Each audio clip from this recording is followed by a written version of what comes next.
chega, primeiro os conceitos, né? Depois como que isso chega nas empresas do ponto de vista mais objetivo das metas deles, mas acho que vocês mataram aqui exatamente o que a gente está propondo, né? Que vai ficar mais para a segunda parte do bate-papo, que é justamente discutir esse relacionamento entre as empresas e o terceiro setor com as metas, né? Acho que o grande desafio aí é medir esse impacto, definir os indicadores e ver como que as organizações podem se preparar, mas para colocar todo mundo na mesma página, né, e uma breve introdução, vou falar um pouco como que isso chega nos indicadores, né, como é que o ESG acaba acontecendo para as empresas.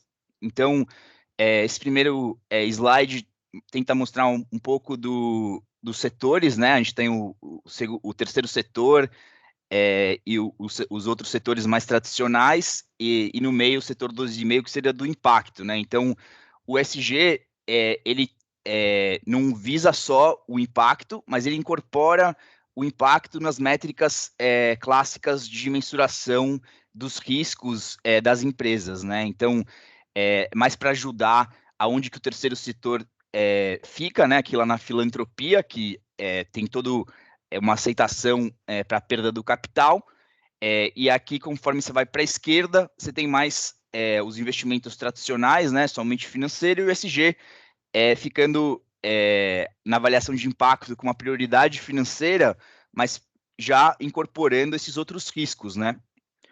E aí, já há muitos anos, né, tem uma discussão de desenvolvimento sustentável, mas essa discussão ganhou força com as ODS, né, no Pacto Global das Nações Unidas, em 2015, e se tem algumas metodologias para você incorporar esses riscos e esses objetivos. Acho que aqui a gente já falou um pouquinho, né, tá tentando destrinchar as letrinhas, né, aqui a gente traduziu para o português, no ambiental, uma preocupação com as emissões, biodiversidade, gestão de recursos naturais, eficiência energética, no social, que acho que seria o foco aqui da nossa conversa, os direitos trabalhistas, direitos humanos, relacionamento com stakeholders, né, e aí incorporando toda a comunidade em volta, e os negócios, os produtos responsáveis. Na governança, um foco na diversidade, na ética e nas políticas de inclusão. E aí, chegando mais no como que isso bate nas empresas, você tem as empresas captam dívida no mercado, e aí os instrumentos financeiros rotulados, eles se dividem em dois.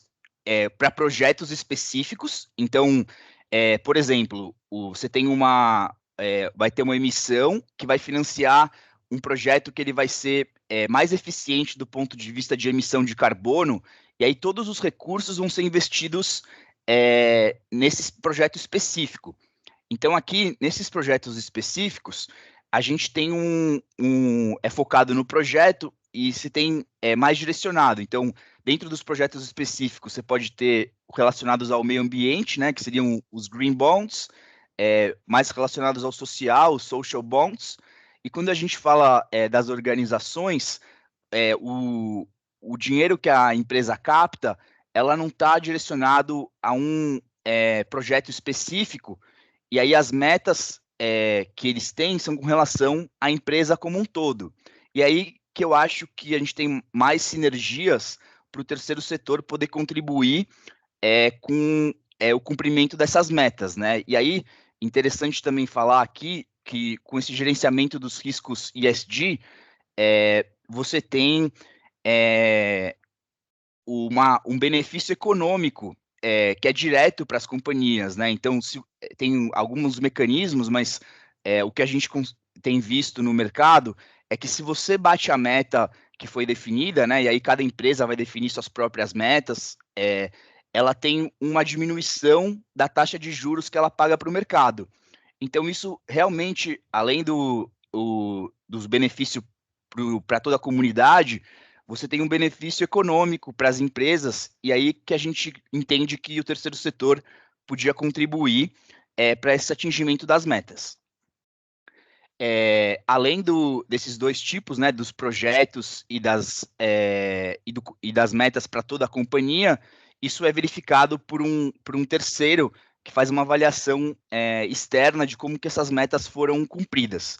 Então, é muito importante a coleta de dados pela companhia, e aí entra como que o terceiro setor coleta esses dados e quais tipos de dados e indicadores, os KPIs, são importantes para você poder bater essa meta, né? Então, quanto mais entendimento dos indicadores e como você vai medir esse impacto, maior vai ser a relevância para a companhia do terceiro setor. Então, se você já tiver desde o começo sabendo como que você mede o impacto da sua organização e como isso pode ajudar nas metas ESG, isso já é super relevante.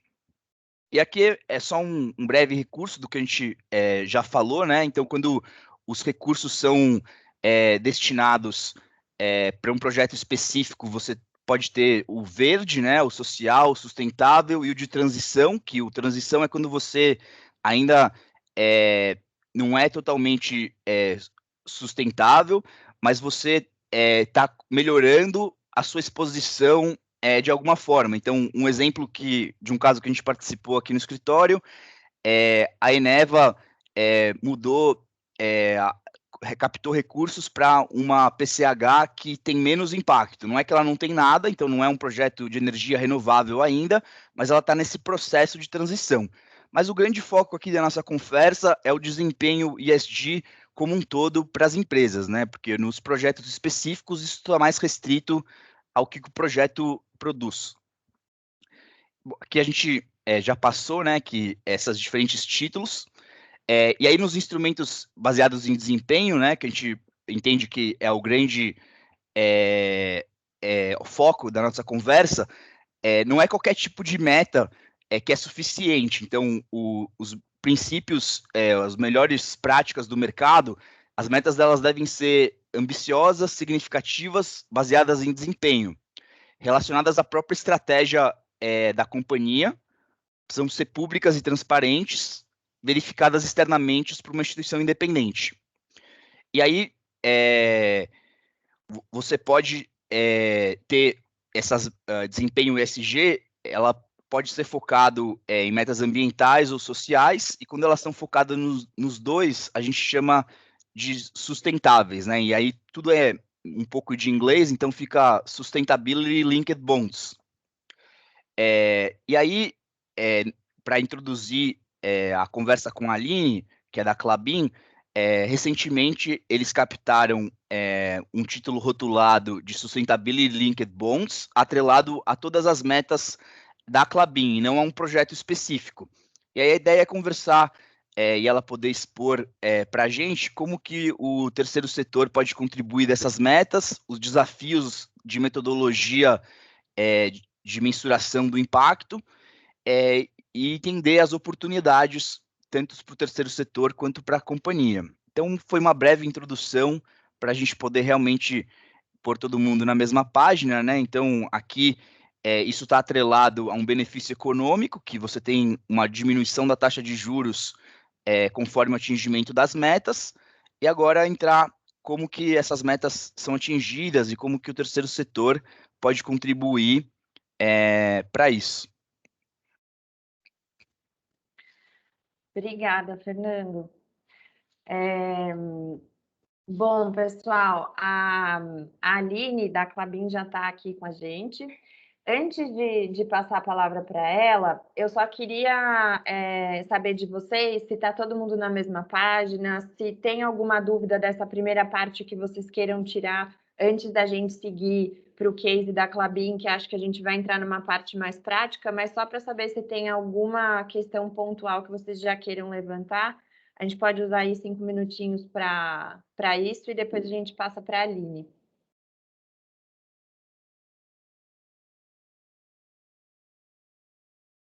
Não? Todo mundo bem? Fernando pode ser professor já, o mestrado já tem, então tá tudo certo. Bom, vamos lá então. Aline, quer dar um oi, se apresentar? Qualquer coisa a gente te agradece mais uma vez pela participação, pelo seu tempo e disponibilidade. Enfim, fica à vontade. Imagina, gente, eu que agradeço. Obrigada pelo convite. Fico muito feliz de estar conversando aqui com representantes do terceiro setor. Trabalhei 10 anos com alguns atores do terceiro setor, então saudades antes de estar em sustentabilidade SG. Helena, eu fiz um PPT breve aqui, eu não sei se posso compartilhar a tela? Pode, fica à Ah, vontade. então tá bom. Vou compartilhar, mas é só um orientador mesmo. Deixa eu ver se vai dar. Vejam, por favor, se aparece a tela. Conseguem ver? Sim. Ah, então tá bom. É só orientador mesmo, não tá tão bonito quanto os slides que eu vi agora do final. Mas, bom, primeiro meu nome é Aline, né? Eu trabalho na Klabin já há 9 anos. Entrei na área de responsabilidade social e no meio do caminho migrei aí para a área de sustentabilidade, que hoje é chamada de. A gente trabalha metade do chapéu com sustentabilidade, metade com ESG. E aí pediram para eu tentar fazer aqui um. Vocês estão me ouvindo, gente?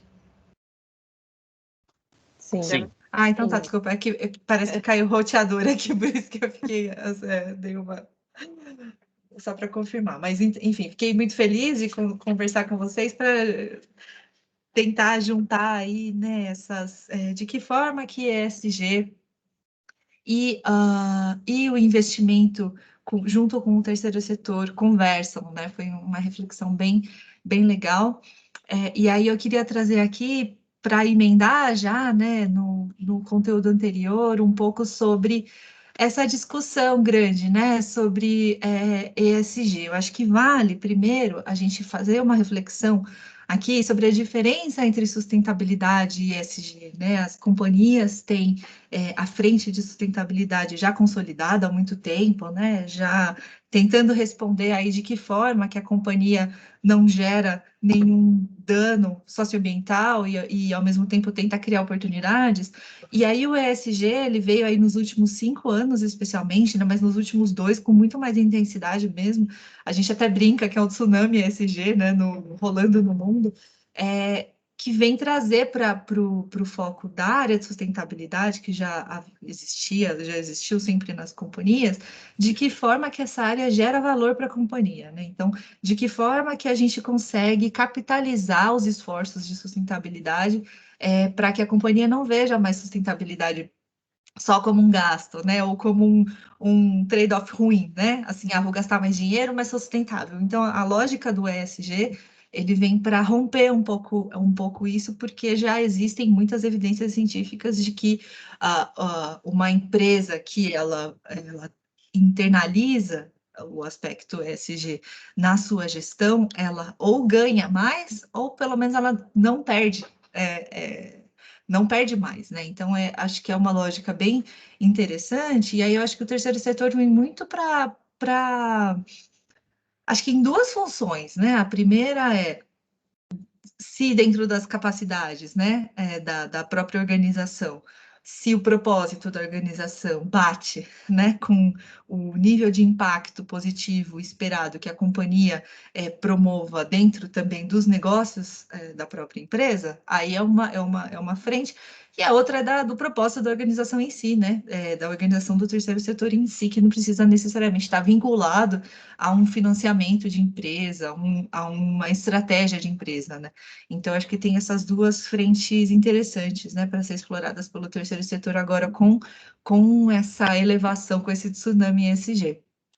E aí, quando a gente fala, né, em integrar os valores ESG dentro das estratégias da companhia, então fica menos naquela posição, né, que começou lá na década de 80, 90, e deu um boom, né, de empresas praticando filantropia, e mais para como que as empresas entendem os seus reais impactos e oportunidades junto à sociedade e aos ecossistemas, e internaliza isso como valor, ou seja, internaliza isso dentro da estratégia e não só mais como uma terceira parte apoiando aí instituições do terceiro setor, né? O que é muito legal, porque integra aí estratégias, né? Tanto da organização do terceiro setor quanto da companhia, que não é capaz de fazer tudo sozinha. por isso que também é muito legal ter aí é importante ter aí a participação de organizações parceiras, mas isso eu falo no próximo slide. Aqui só dando um overview rápido, né, sobre o ESG, eu faço um curso de finanças sustentáveis, e aí eu vi anteontem esse gráfico e eu falei, cara, isso é muito interessante, né, porque fizeram uma pesquisa sobre o jeito, né, quais são os critérios que os investidores globais hoje usam para colocar seus dinheiros, né? Tanto os investidores, né, que são tanto os donos do dinheiro quanto aqueles que fazem a gestão do dinheiro dos donos, né? Quais que são as estratégias que eles mais usam? E aí aqui a gente vê que a maior parte dos investidores aqui ainda em verde, né? Eles ainda consideram investir com o critério de excluir quem tem negócios que têm impactos negativos, né? Então, indústria do tabaco, né? Indústria do álcool. Então, já tem muito investidor já tem muito não, né? A maioria que já usa esse critério da exclusão do negativo, né? Dos negócios negativos. Aqui, a outra maior parte, que é uma grande tendência, né? É investir em companhias que praticam a integração do ESG. Então, é para além só eu avalio, eu sou bem avaliada por CSG, né?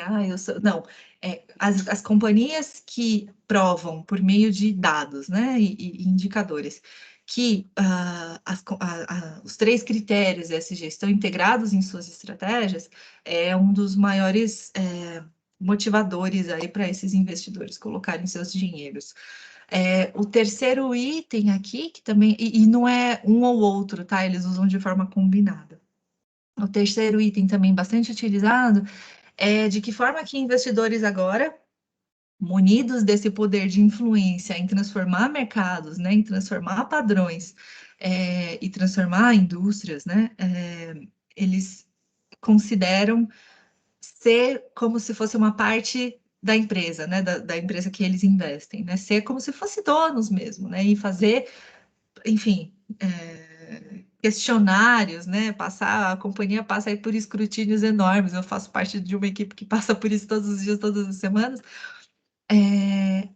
e usar esse poder mesmo que eles têm para direcionar não só o capital, mas também uma influência positiva sobre não só acompanhar a companhia, né, para o impacto que ela deixa de causar, mas também para as oportunidades que ela traz, né.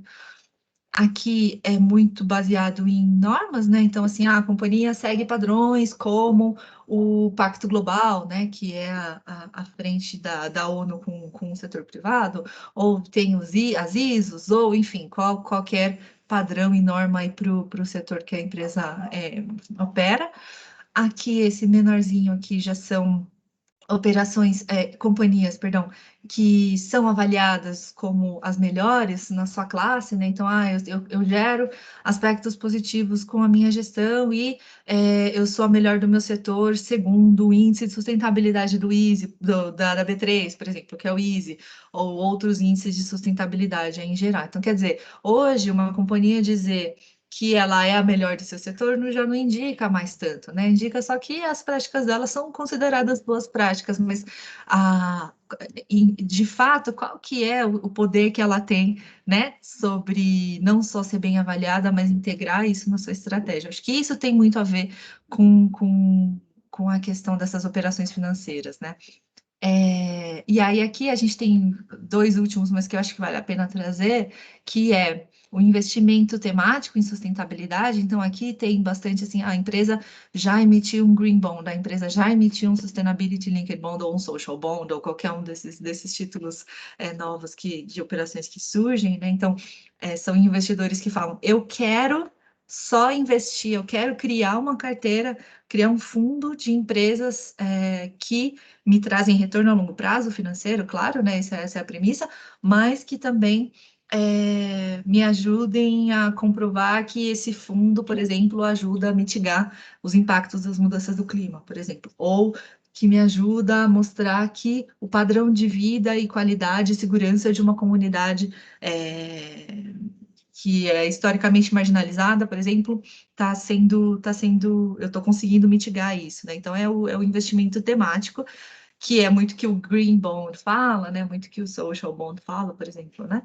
E por fim, aqui tem o de investimento indireto, né, em comunidade, impacto, vocês veem que ainda é um grande nicho a ser trabalhado, né? Eu acho que aqui fica o grande desafio para quem trabalha com comunidades, a sociedade do terceiro setor, em mostrar quais são exatamente, não só para uma empresa, né, mas para todo mundo que faz parte do mercado financeiro, que são todos, né, somos todos, quais são os impactos, os riscos e as oportunidades, né? E quando a gente fala de impacto, saber medir os impactos para que a gente consiga provar para esse mercado que está ávido em investir, em tirar o seu dinheiro desses fundos ruins e perigosos, né? Como a indústria marrom, que eles chamam, né? Ou fundos de petróleo, para levar para outros lugares que possam ser também rentáveis, mas com impactos medidos, né? Eu acho que esse que é o grande desafio.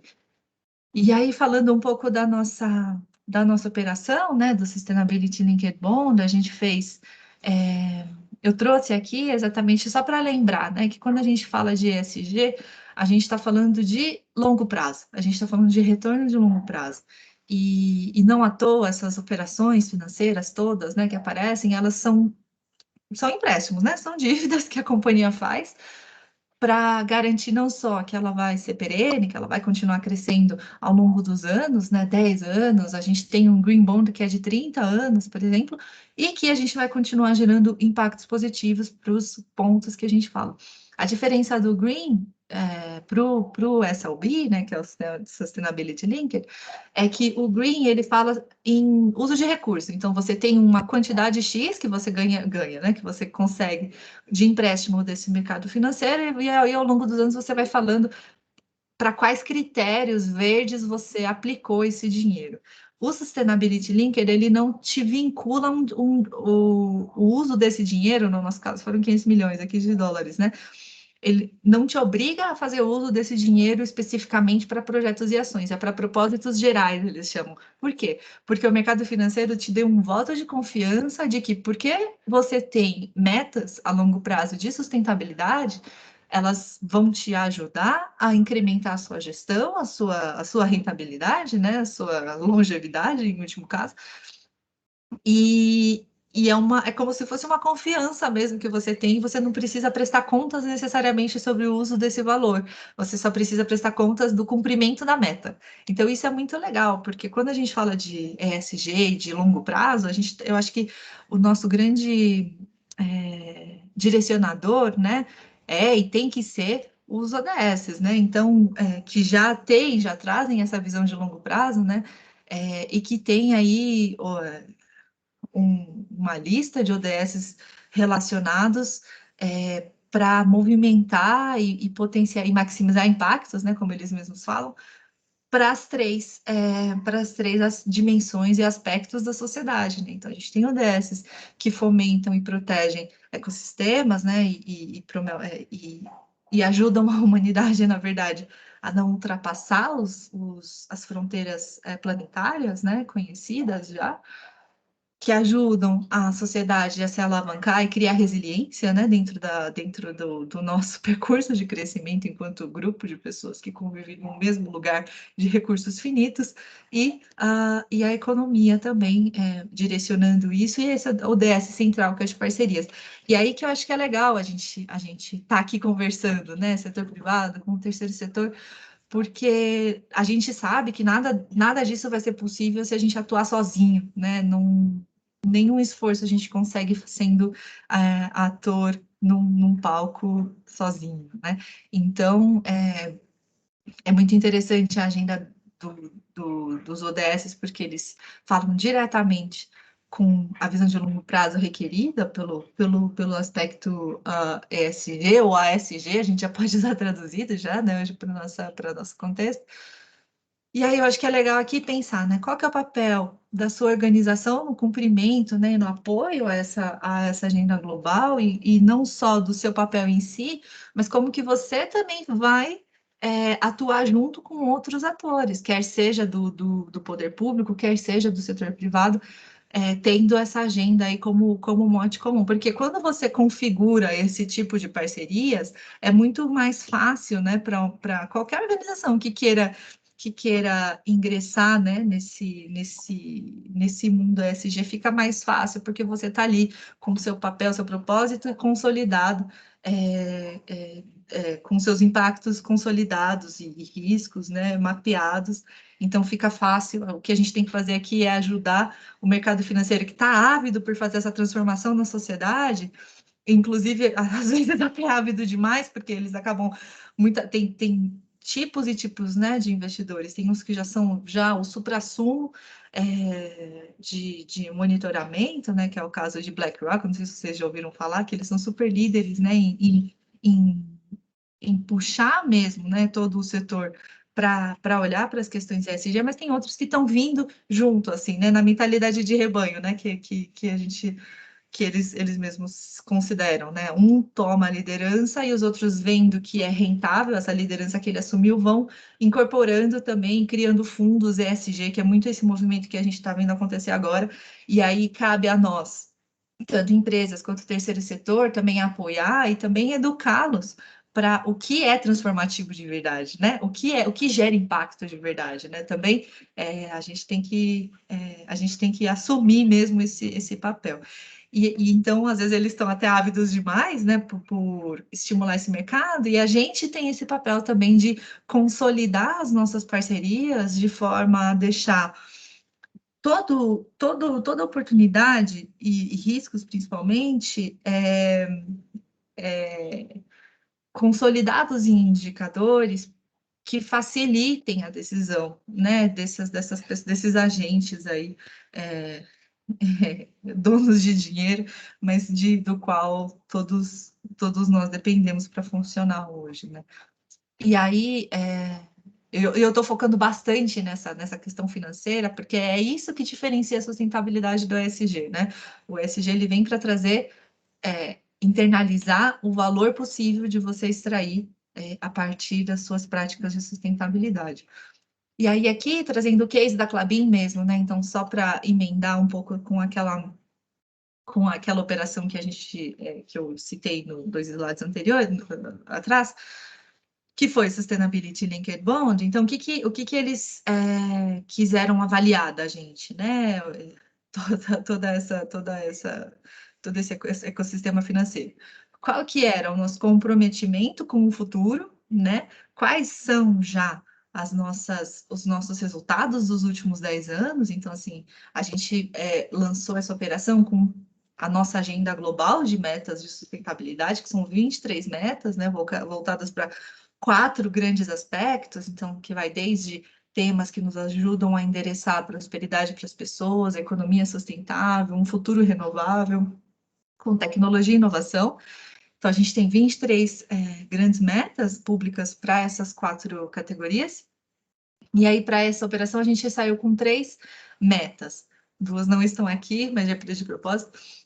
Uma é de redução de água, a segunda é de resíduos, então zerar a destinação de resíduos industriais para aterros, porque a gente soube incorporar todos os resíduos gerados em outros ciclos produtivos, né, ou transformou resíduos em outros produtos de maior valor.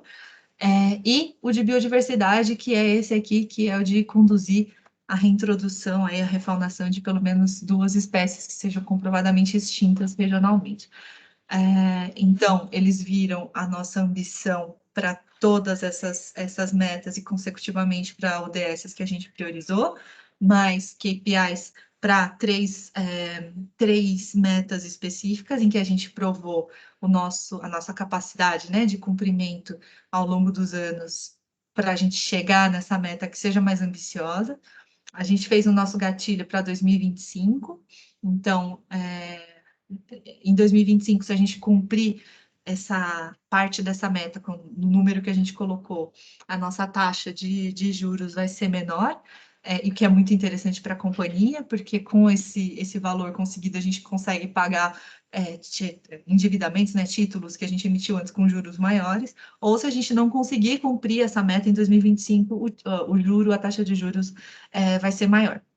Então, é bem interessante, porque é o que eu falei, é como se fosse um voto de confiança do mercado falando, eu entendi que você mapeia todos os seus riscos, todos os seus retornos, e agora também os seus impactos, e eu confio que você vai, e porque essas suas 3 metas são muito importantes para o seu negócio continuar acontecendo, né? E é verdade, a Klabin é uma empresa florestal que produz papel, embalagem de papel, então a gente usa muita água, né? Por isso a meta de água. A gente não pode realmente ter um produto que seja completamente reciclável, biodegradável e gerar resíduos no nosso processo industrial. Então, de fato, a gente colocou essa meta como material, que a gente chama, né, relevante, e a de biodiversidade mostrando aí mais que ter a capacidade de reintroduzir espécies extintas, né, ou ameaçadas de extinção em ecossistema, significa que a gente faz uma gestão florestal tão responsável que é como se fosse uma cereja do bolo, a gente conseguir reintroduzir espécies, fazer com que ela fique lá, permaneça lá, tenha condições de reprodutibilidade, né, lá dentro desses ecossistemas. E aí o que eu queria dizer aqui são 2 reflexões, né? A primeira é para as companhias. Nenhuma companhia faz isso sozinha, então, para todas essas metas que eu falei com vocês, por exemplo, a gente tem parcerias com o terceiro setor para a meta de água, não especificamente para a de redução de água industrial, né, que é muito ali da fábrica, da realidade das fábricas em si, mas a gente tem junto com essa meta de água, existe o que a gente chama de manejo hidrossolidário, que é a gestão de florestas que a gente faz, de forma que essas florestas não impactem tanto em quantidade quanto em qualidade de água para as comunidades que a gente opera. E não é só pela comunidade, é porque para a gente também é importante manter a quantidade e a qualidade de água, né? Então, é isso, né? Está internalizado no negócio, porque a gente não faz só por conta de não impacto na comunidade. Também, tem que ser sempre uma situação ganha-ganha, né? Então, para esse projeto específico, a gente trabalha com o terceiro setor, para o de biodiversidade nem se fala, né? A gente, a começar pelos dados científicos, né, que são providos aí por organizações parceiras de conservação, e o de resíduos é a mesma coisa, né? Quando a gente gera subprodutos novos a partir de resíduos, a gente sempre cria modelos de cadeias de produção. Vou dar um exemplo rápido. Então, tem uma parte do processo produtivo do papel que gera um resíduo, que é como se fosse um pó.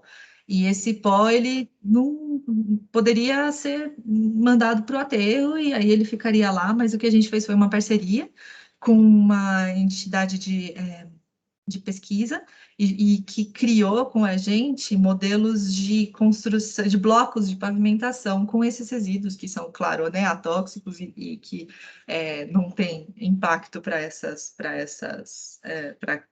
o uso, né, tanto que a gente usa para as próprias fábricas da Klabin para fazer pavimentação.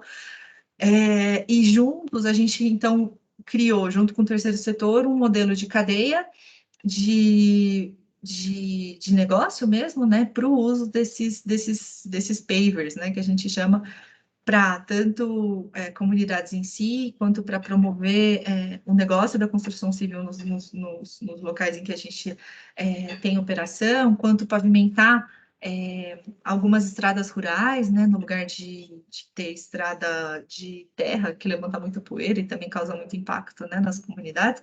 Enfim, então, eu acho que o que é legal, né, de uma operação como essas de longo prazo, mas a gestão é ESG em geral, né? É você visar e ter exatamente qual que é, né, a questão do risco e retorno dos seus negócios, que isso aqui já é originalmente, né, desde muito tempo atrás, desde a Revolução Industrial, a origem das finanças, né? Eu coloco dinheiro em você desde que você me prove que você tem baixo risco e grande retorno, né? Essa sempre foi a lógica.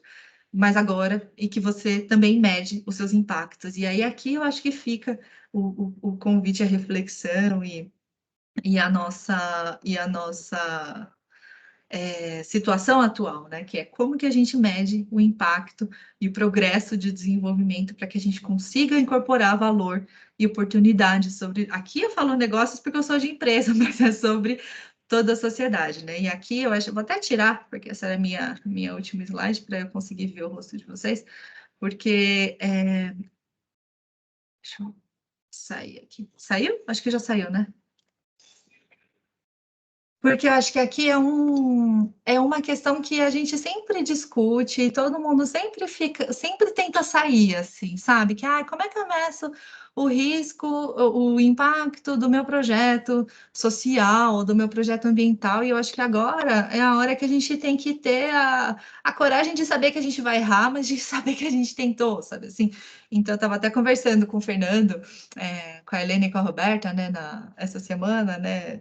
Sobre um caso que a gente tem aqui na Klabin, que é relacionado àquela meta de desenvolvimento local. Então, a nossa meta é ter todos os nossos territórios prioritários, com a participação pública, com gestão pública participativa, incrementada, né, em todas as comunidades. Como a gente mede isso? E a gente não pode ter medo, assim, de falar, então eu não sei, eu simplesmente vou só destinar os meus recursos, né? Então, são métricas que estão surgindo e a gente precisa usar, mesmo que sejam ainda não é o ideal, não é o ideal, mas é o nosso começo, certo? Então, esse exemplo que a gente tem é nessas comunidades.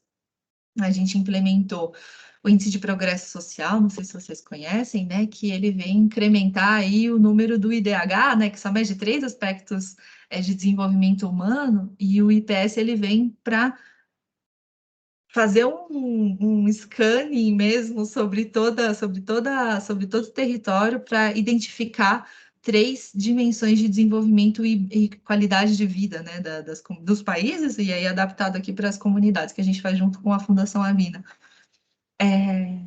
Em que a gente mede, né, naquele território, desde necessidades humanas básicas sendo atendidas até oportunidades e liberdade de escolha de cada um dos cidadãos ali, né? E para tudo, né? Então tem segurança, tem acesso à escola, acesso ao ensino superior, que é diferente, enfim. Depende muito o território dá o seu critério, dá a sua necessidade, né? E junto com isso, então, o que a gente faz é medir de tempos em tempos para ver quais indicadores foram incrementados. E junto com isso, o que a gente faz é medir a quantidade de políticas públicas e fundos que apareceram, né, ao longo desse tempo para apoiar o desenvolvimento desses temas específicos mais urgentes. Então é isso, pelo menos, assim, é o ideal? A gente sabe que ainda não é. Mas a gente foge da lógica do 3.000 pessoas atendidas, porque 3.000 pessoas atendidas não diz tanta coisa assim mais hoje, né? Então, eu trouxe esse assunto para finalizar, porque a gente tem muitas coisas para falar de futuro da companhia, mas a companhia também precisa das pessoas, né? E aí, enfim, por isso que eu foquei aqui nessa meta específica. E para falar de ESG e terceiro setor, e o papel, né, que vocês têm tanto, claro, para apoiar companhias agora cada vez mais em relação aos seus negócios, mas em relação às próprias atividades de vocês mesmos, né? Vocês não precisam ser dependentes do financiamento de empresas mais hoje. E é isso que é legal, né? Eu acho que é isso que é bacana, porque era um mecanismo vil quase, né, nos últimos anos, o terceiro setor ser sempre muito dependente do setor privado. E agora a gente vê que a possibilidade de inovação para criar finalmente as transformações que a gente quer, elas existem, não tão dependentes apenas do setor privado, e existe um mercado financeiro interessado nisso. Então, é muito legal, muito oportuno que a gente esteja falando aqui hoje. Desculpa, eu falei muito, mas espero que tenha ajudado de alguma forma.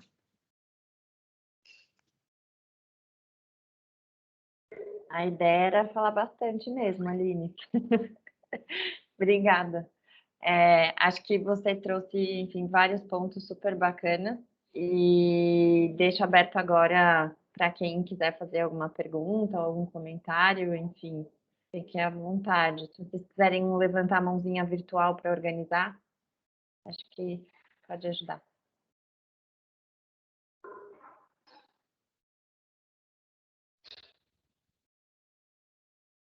Eu vou fazer uma primeira pergunta, que acho que a gente teve um papo, né, Aline, que acho que tem um tema interessante, que seria explorar aquela discussão de como você faz a metodologia para mensuração do impacto, né, dessas questões, daquela parte mais da comunidade.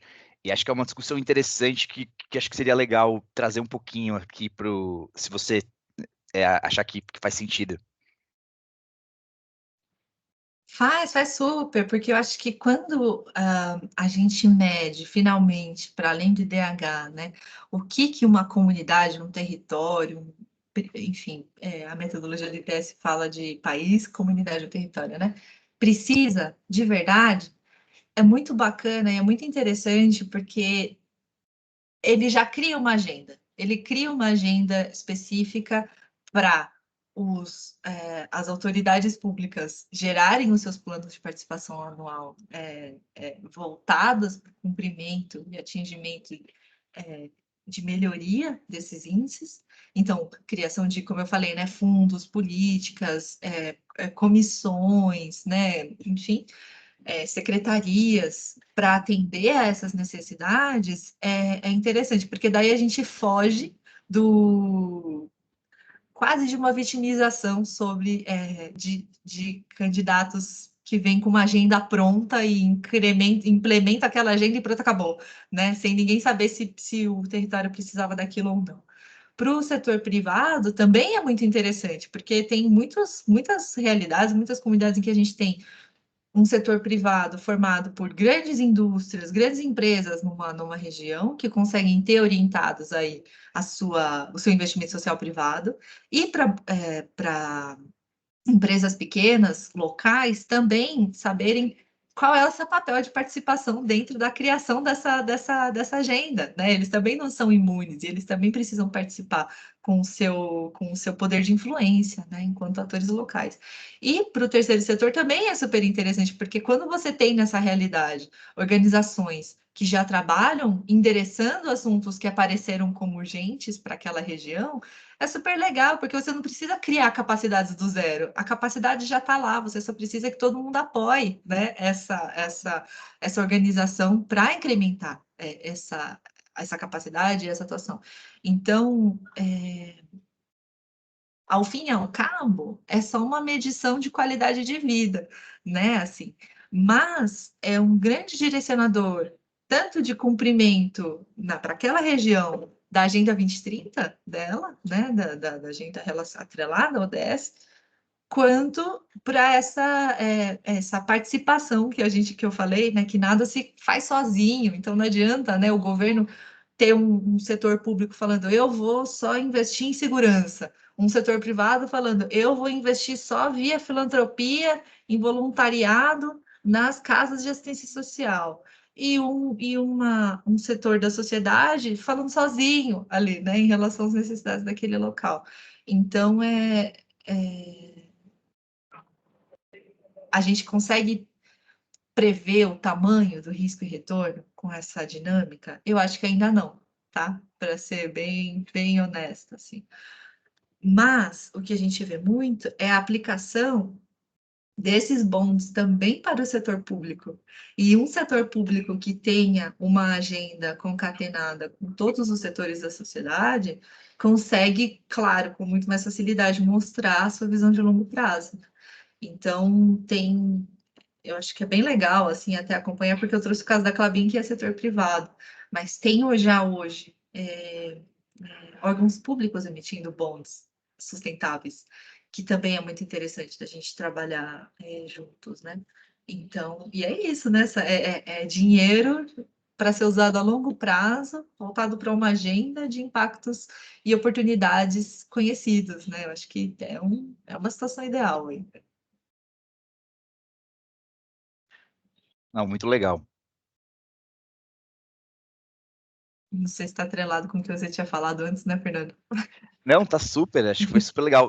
Tem alguém com a mão levantada, mas eu não consegui ver quem é. Mas fiquem à vontade aí para abrir a Sou eu, Roberta. Fernando, sou eu. Não, Aline, super obrigada por você, né, dividir com a gente aqui a sua experiência. Com certeza, a gente que trabalha em escritório, pelo menos a minha experiência é de fora, né? A gente ajudar as empresas a cumprirem aí com as suas metas. A gente também tem as nossas metas específicas aqui do escritório, então a gente assinou o Pacto Global também. A Helena foi super importante para a gente conseguir alcançar isso internamente. Estamos pensando aí nos nossos quais serão os nossos objetivos, quais serão os nossos compromissos, e Até ontem, no evento que eu tinha comentado, acho que você não tinha entrado aqui, ontem eu participei de um evento também de ESG, e um dos palestrantes do meu painel, ele era, acho que o gerente ou diretor jurídico de sustentabilidade da Suzano, e ele também mencionou como meta até 2030, se eu não me engano, tirar 200 mil famílias da linha de pobreza das suas áreas de influência, né? Então, assim, olha como tem espaço para o terceiro setor atuar, né, com 200 mil famílias, né? E a Suzano, enfim, trabalha pelo Brasil todo. Então, realmente, se a gente focar e buscar esses compromissos que são públicos, né? O escritório também ajudou, não, no caso da Natura, foi super divulgado agora em maio, ou no finalzinho de abril, né, que eles fizeram um Sustainability Linked Bond de $1 bilhão, também com metas bem firmes atreladas à redução de carbono e também melhorias locais, né? Então, são oportunidades que, com certeza, essas empresas vão precisar de ajuda, né, para cumprir todos esses objetivos. E é claro que, como a gente tem aqui organizações não governamentais muito específicas e a maioria focada também na parte de educação, que foi um compromisso que o escritório, né, assumiu lá atrás, e a gente tentar focar nossos esforços na parte de educação, seria bacana a gente poder, e depois, acho que se os nossos parceiros quiserem, aí, Fernando, a gente pode tentar buscar entender nesses produtos que já estão no mercado, quais deles teriam objetivos ligados à educação, né, para pelo menos disponibilizar, são públicos. Quando eu fiz a palestra, fiquei prestando atenção mais na parte de ambiental, porque é o meu dia a dia, né, nossa cabeça fica focando, mas pensando aqui para esse grupo, a gente podia tentar fazer uma pesquisa, né, de ver quais desses objetivos estão relacionados à educação, ou um pouco mais focados no target de vocês, né? Se aqui tivéssemos Greenpeace, WWF, a conversa seria diferente, mas eu acho que a gente tem que tentar focar um pouquinho mais e ver que as empresas estão realmente assumindo esses compromissos e com vontade de aprender mesmo, né? Errando a gente aprende. Quantas vezes profissionalmente, ou sei lá, na maternidade, a gente não faz coisa errada, depois fala, não vou fazer de novo, né? A gente vai aprendendo.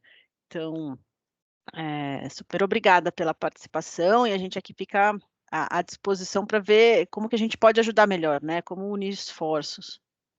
Não, sem dúvida, acho que vale a gente fazer essa ponte até para ver as oportunidades para as parcerias com as empresas, né?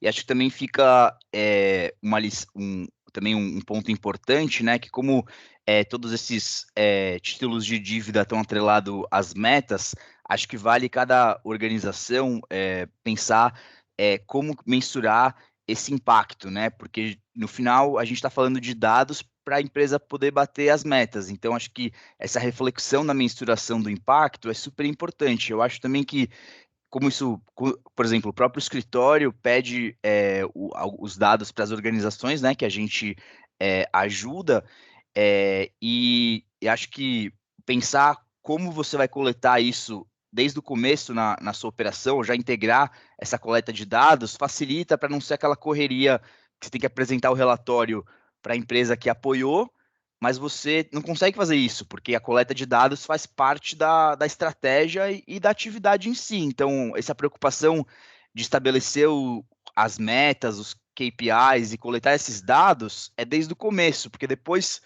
o relatório vai ser menos objetivo se você não integra isso no seu dia a dia. Então, acho que é um ponto legal também. Queria agradecer a Aline, a apresentação super interessante, e fica o nosso compromisso de aproximar isso mais para o universo da educação e procurar empresas que vocês possam, de fato, engajar.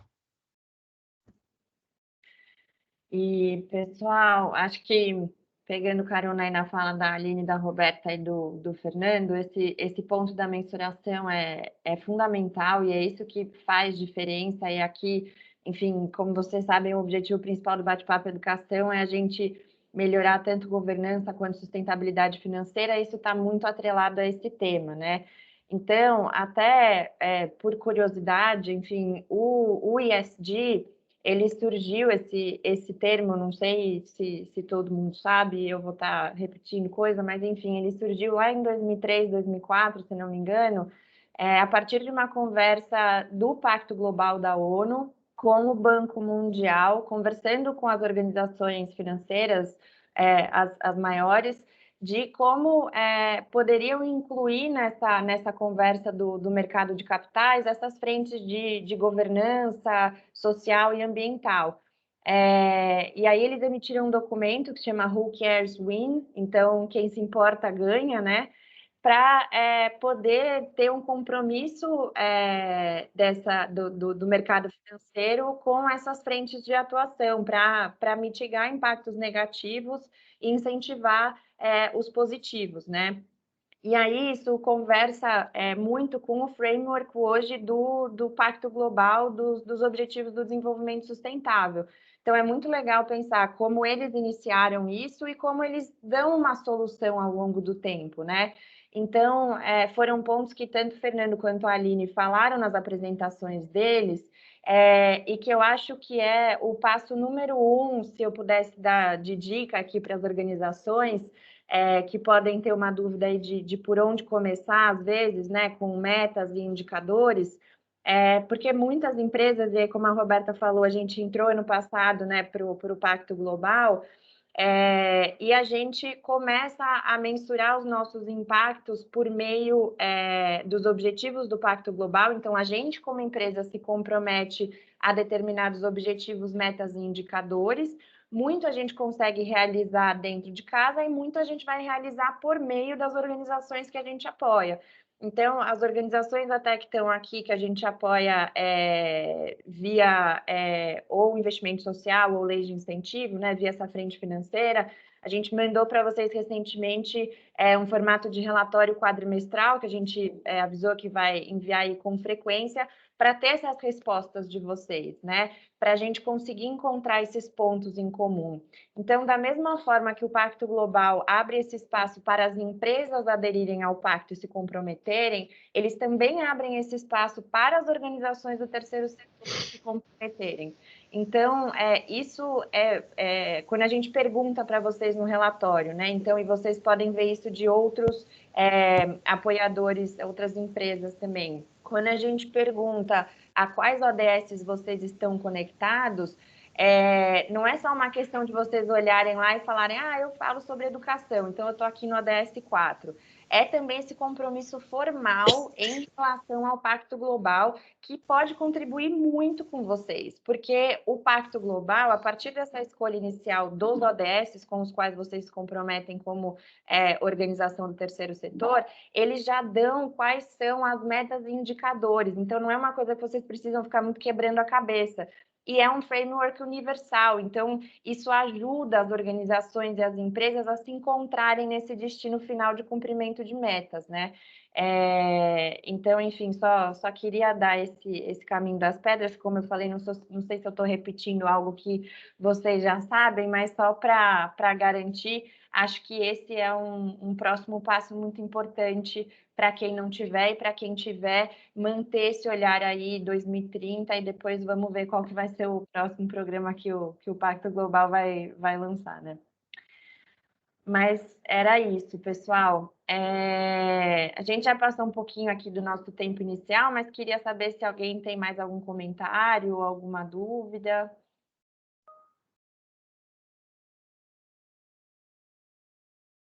Não? Tudo certo? Então, tá bom, gente. Então, esse foi o nosso 9º bate-papo educação sobre ESG e o terceiro setor. Como o Paulo falou lá no começo, o próximo vai ser nosso 10º encontro. Acho que vai ser muito bacana. Vamos pensar em algum assunto bem legal que a gente possa trazer para todos. Se vocês tiverem sugestões também, fiquem à vontade para trazer para a gente. Como vocês sabem, a gente tem as portas aqui super abertas para fazer trabalhos em conjunto, em parceria, em rede. Então, fiquem muito à vontade para falar com a gente quando precisarem ou quando quiserem, tá bom? Obrigada pela presença de todos. Roberta, Fernando, obrigada. Aline, super obrigada pelo seu tempo, pela sua disponibilidade, por trazer todo o seu conhecimento e o case da Klabin. A todos os participantes, obrigada sempre por estarem conosco e serem super parceiros. E a gente se fala em breve. Bom dia a todos, um ótimo fim de semana. Obrigada, gente. Bom final de semana. Tchau, gente. Obrigada. Tchau. Tchau, tchau. Tchau. Obrigado a todos.